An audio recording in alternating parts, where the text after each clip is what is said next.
Well. I want to welcome you back to another edition of Surviving and Thriving in a Pandemic. My name is Pastor Sharice Cross. I am your host for today, and we have another exciting and just an informative show today. Today, we are talking about caregiving while Black. Caregiving while Black. Our African American families need support all over on all different levels, but specifically, we're talking about dementia today. I have two dynamic speakers and professors and just professionals in their own rights that are here today talking about a passionate subject that is near and dear to their hearts. I have Dr. Fayron Epps. She is the assistant professor of nursing at Nell Hopkins Woodworth School of Nursing at Emory. Her research engages churches, their leaders, and members to support people living with dementia. She also works to promote quality of life for African Americans living with dementia and their family, caregivers, care partners through meaningful and self care activities. And we sure need that. And she has brought along another one of her cohorts, Dr. Stephanie Bennett, was one of the caregivers for her mom who was diagnosed with dementia. Her mom passed away at the age of 85 because of complications of COVID in May of 2020. In her work life, she is the director of patient and family centered care and patient education at Emory Healthcare. She is an adjunct instructor at the Nell Hopkins Woodworth School of Nursing at Emory University. At Emory Healthcare, she leads in the space of amplifying voices of patients, families, and caregivers. She collaborates with providers and staff to develop tools and strategies for help patients, family, caregiver partners, and members of the care team. She also focuses on developing educational tools to help with managing care in the home and in the community. I want to welcome both of you, Dr. Fayron Epps and Dr. Stephanie Bennett, to the show. Welcome, welcome, welcome. Thank you. Thank you for having us. Oh my goodness. Thank you both for being on here. It's just so many layers when I think about caregiving. And Dr. Epps and I, we've had so many conversations just around caregiving. And then when it comes to the faith community, and now we're in the middle of a pandemic. Just so many opportunities here. But let's just start with what does caregiving really mean? What is caregiving? What does that look like? So I can start off with that, and then maybe Dr. Bennett can add to it because Yeah. she served in a role as a caregiver. But I think caregiving, there's just not one universal meaning because Mm. everybody looks at caregiving a little bit different. It looks different for each family, for each culture. And so if I had to give a definition that maybe can serve as a common ground for all, it can be providing assistance and support to someone who needs it. And so they have some type of impairment where they're Mhm. requiring assistance with activities of daily living, assistance with going to the grocery store. It just all depends on what level of assistance that they need. I'm a caregiver for my kids. They need a Yes. lot of assistance. And so, Yes. it's just how we want to break that down. And Dr. Bennett, I'll pass it to you where, you can speak Yes. more since you served in a caregiving role for a parent. Yeah, Yes. And I want I to. have. Yeah. Oh, go ahead. Yeah, I want to touch that real quick, but first I want to talk about what dementia is, and then Dr. Bennett, we're going to get to you because it's such a. I want to hear your personal account of what this means. We throw out these words, but I really want to hear this account. So, Dr. Epps, just one more question, then we're going to go. We're going to go really in. When we talk about dementia, a lot of people hear Alzheimer's, and they hear just loss of activity or loss of memory. Can you just give us a definition, a working definition we can use as we're having this conversation? That definition, a real definition. Give us a real one. Yes, yes, Yeah. yes. And so you're right. Many people hear the term dementia and they also hear the term Alzheimer's disease, and that is used interchangeably.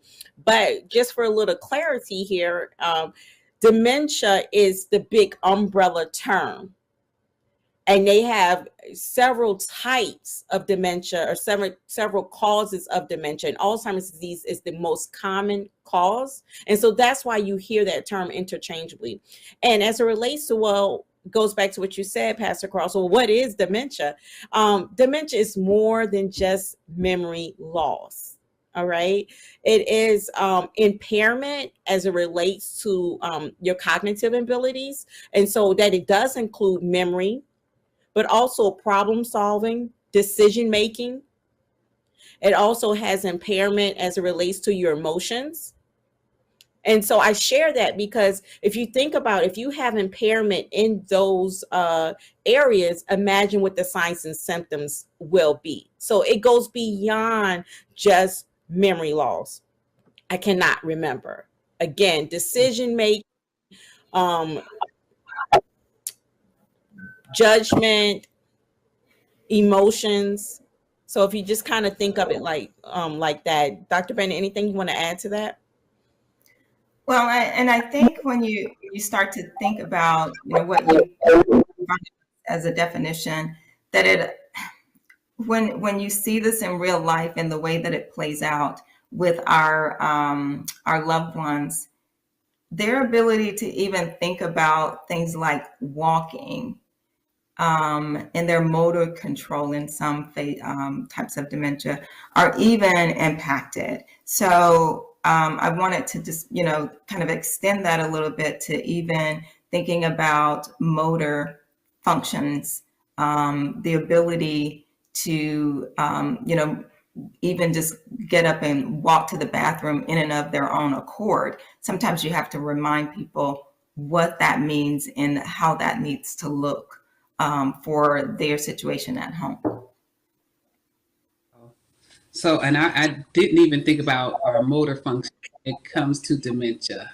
So, Dr. Bennett, I would love for you to share your experience with your mom, if you could, what that diagnosis looked like, what you noticed, and what that journey looked like for you. I'll try to give you a short version of that, but what that looked like for me and the rest of my family, because it takes a village. The initial stages for my mom was that, she noticed and we noticed just some of the memory issues of understanding, where things go, how to place some things that she would normally do. She was an extraordinary cook, and her ability to even understand where to put dishes and things of that nature kind of changed. Along that journey, some of her functions changed as well. Her ability to, her decline moved to her ability to even feed herself. So sometimes the plate would be right in front of her and she wouldn't necessarily know what to do with the utensils. So we would help feed her. And then, as things progressed, as I mentioned, we had to bring caregivers in to help us with caregiving, so that I could continue to care for my young children and continue to work. But we brought caregivers in because we got to a stage where mom could no longer be left by herself in a safe environment. And we had to do things like coaching her with going to the bathroom. Let me help you stand up. And this is, because sometimes she would just say, I can't remember how to get out of bed. And so just some very simple basic coaching was needed to say, you move your legs this way and then you stand up and then I'll help you with the next few steps. So really just taking it one day, one step at a time. And, with my mom, there were times that she didn't recognize who I was. But her long-term memory was intact. And, you have to start to appreciate people where they are. I'm the youngest of 9. I came on the scene at a certain place in my mom's life, and I had no context for what she went through as a child. But I got to help relive some of that with her. That was like a golden experience for me. As she talked a lot about her years of growing up, from her young years to getting married to having her first kid. Those were things that she could remember. And I couldn't participate in that as her last child, but she brought me into that. And, during her stages of dementia where she could only recall that long-term memory. So hopefully that just gives you a little bit of context of the life that we lived. We want to talk about the ALTA program, which is you founded as the only nurse-led dementia-friendly congregation program. We received some funding and it's with the Georgia Geriatric Workforce Enhancement Program for us to really develop this program and support Black churches. And when I support them, I want to make sure that they have what they need in place, the knowledge, the resources, and the tools to support their parishioners. And I want to make sure that our leaders are equipped, and also the congregation is equipped, so they'll know if someone brings their mom to church, they're not going to be looking at them side-eyed. They will be more supportive.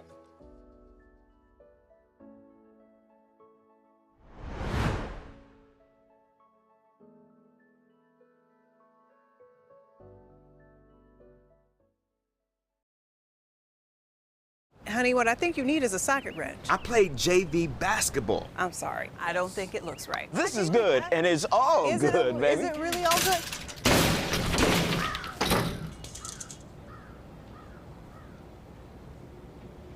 If you love me enough to routinely test your handyman skills, not to mention the strength of your marriage, then of course you'll visit nhtsa.gov/the-right-seat to make sure I'm in the right car seat.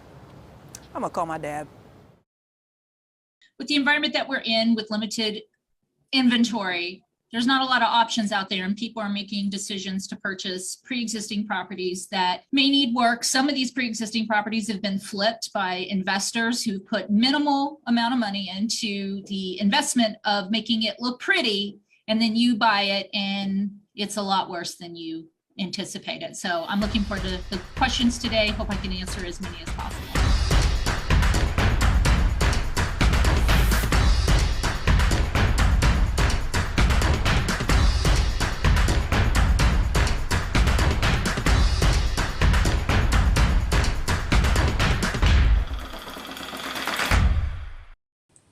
Caregiving is not just about one solo person, it is communal. Working with someone who's living with dementia becomes communal.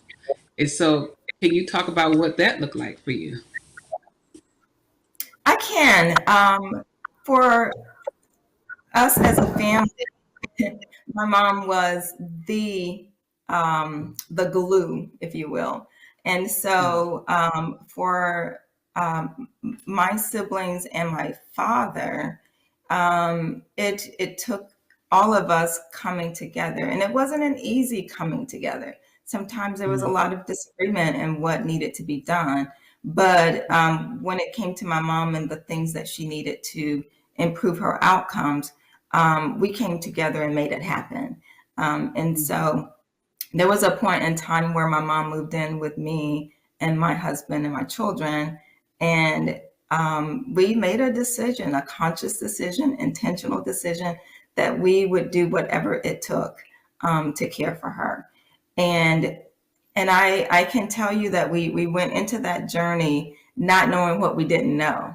And I had to reach out for help. I had to reach out to one of my sisters and said, I can't do this by myself. Because my mom didn't sleep much at night. And I had to get up the next day and go to work. And I could only do that for so long. So I reached out to my family and they helped, and we brought caregivers in as well. But that need for respite was real. And the need to reach out even beyond my family members, like I said, we had paid caregivers But I was fortunate enough that one of my sisters and several of my sisters and family members would come and get my mom and take her home with them and care for her. So it was all hands on deck, and we did what we needed to do, to take care of my mom. But I was not too proud to say, guys, this is tough. And I cannot do this alone. I need your help. But, in thinking about the caregiver course that we've developed, Yes. the tools and information that's in there would have been something that would have been great for not just me, but every member of my family to leverage as we think about managing at home, our own self-care. And then understanding how to navigate in the healthcare system. I'm a healthcare worker, I'm a nurse, but when it came to coordinating care for my mom, that was something completely different. And then, sometimes when people find out, well, you are a caregiver, they assume that you know more than you know, and that you have more access to more resources than you do. No, we all have a very level playing field there, and need understanding and education. So good. Thank you. Thank you for sharing your process and what it's been like for you. And even we're going to talk about this Caregiving White Black program right now, because everyone doesn't have 9 siblings or 8 siblings to network with, or a large support system, or even the wherewithal of where to start. And I know we have some viewers here today that are working with someone who has dementia and may not have these resources. So could you both, let's talk about this program. Let's talk about what this course provides, this Caregiving White Black, and that support that you offer families that are working with someone who's living with dementia. Yeah, and I'll start. And I think, Pastor Cross, I just want to give a little backdrop to why we developed it, because I think hearing Dr. Bennett's her journey, we know it takes effort. It's a village, and it can be stressful, but it also can be a good experience on how you look at it. And there's several caregiving programs that are out there, education courses that are out there for general caregivers and for dementia caregivers. But we felt it was necessary to do something that was really tailored and spoke to the Black caregivers experience. And the reason for that was, as I'm doing work in the community, I was